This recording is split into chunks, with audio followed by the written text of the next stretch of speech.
getting too carried away with economy.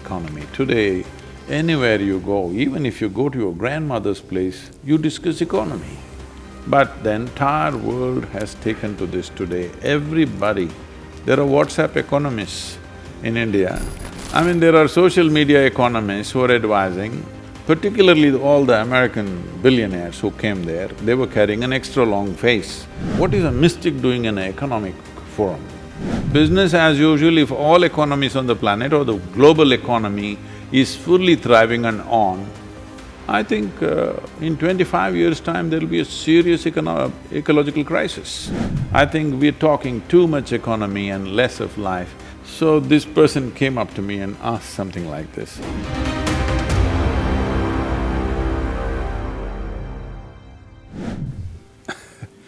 See, we're getting too carried away with economy. Today, anywhere you go, even if you go to your grandmother's place, you discuss economy. Hello?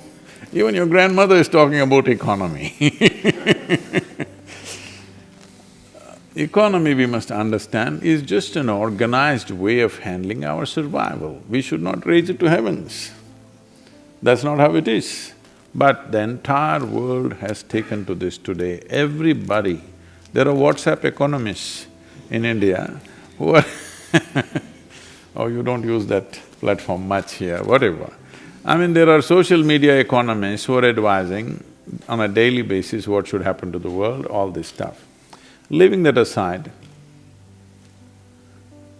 first time when I went to the World Economic Forum, a computer manufacturing company, that was the second largest company at that time. So, people were almost resentful as to why I am there. What is a mystic doing in an economic forum? So this person came up to me and asked something like this. So I said, see, what's your business? He said, we make computers, we're the second largest. Well, 3 months later, the Chinese bought them over.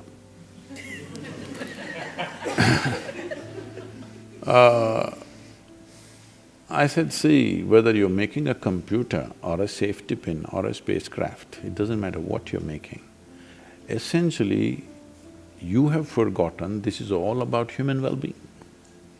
All business is about human well-being, and that's my business.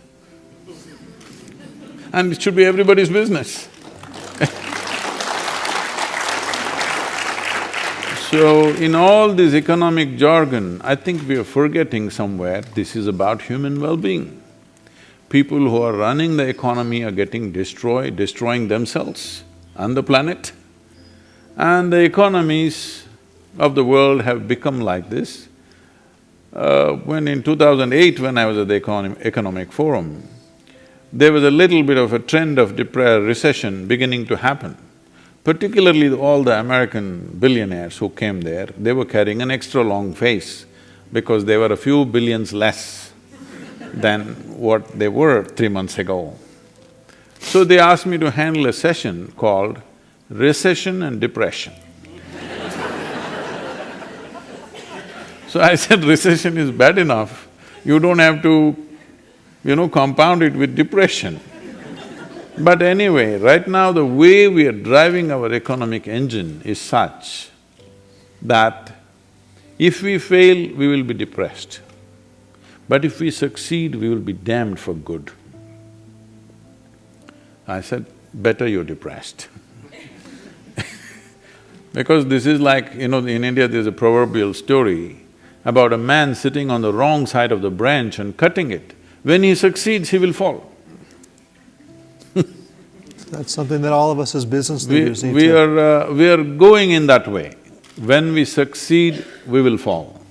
That's not good. Our success should raise us, but our success will bring us down.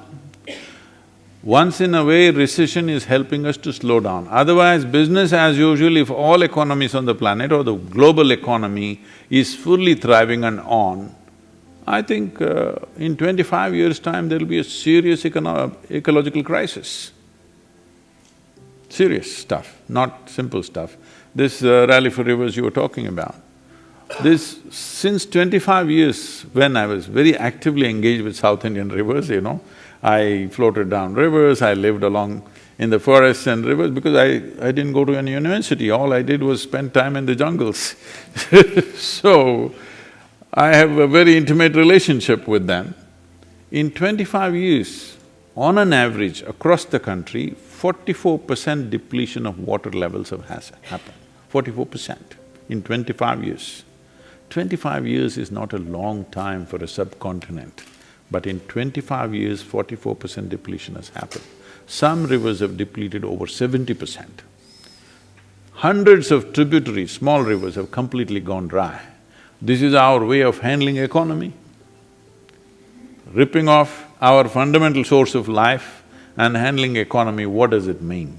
So, in India it is very stark because of the population and land pressure that we have. But it is so everywhere, it may not be so visible, but it is so everywhere. So, we need to devise or bring down our pitch of economy in our own minds. I think we're talking too much economy and less of life. It's time when you meet people, you talk something about life, how are you doing? No, how is your company doing, what's your stock? This is the talk It's time you ask how people are doing because all these economic aspirations that we have is essentially towards human well-being. In pursuit of well-being, we have done all these things. In last 100 years, we have come to a place where in the entire history of humanity, we are the most comfortable generation ever, physically, I'm saying. Never before any generation had these kind of comforts and conveniences as we are enjoying right now, yes? Never before anybody could have thought of this kind of comforts and conveniences. But are we bursting with well-being or joy or love because of this? No, we are seriously neurotic these days and we are cribbing like nobody because earlier we used to just crib in the neighborhood, today we are on the Facebook and global cribbing is happening for smallest things. So it's very important that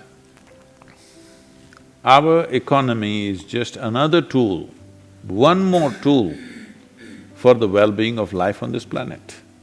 If we forget that, our success will be our failure, unfortunately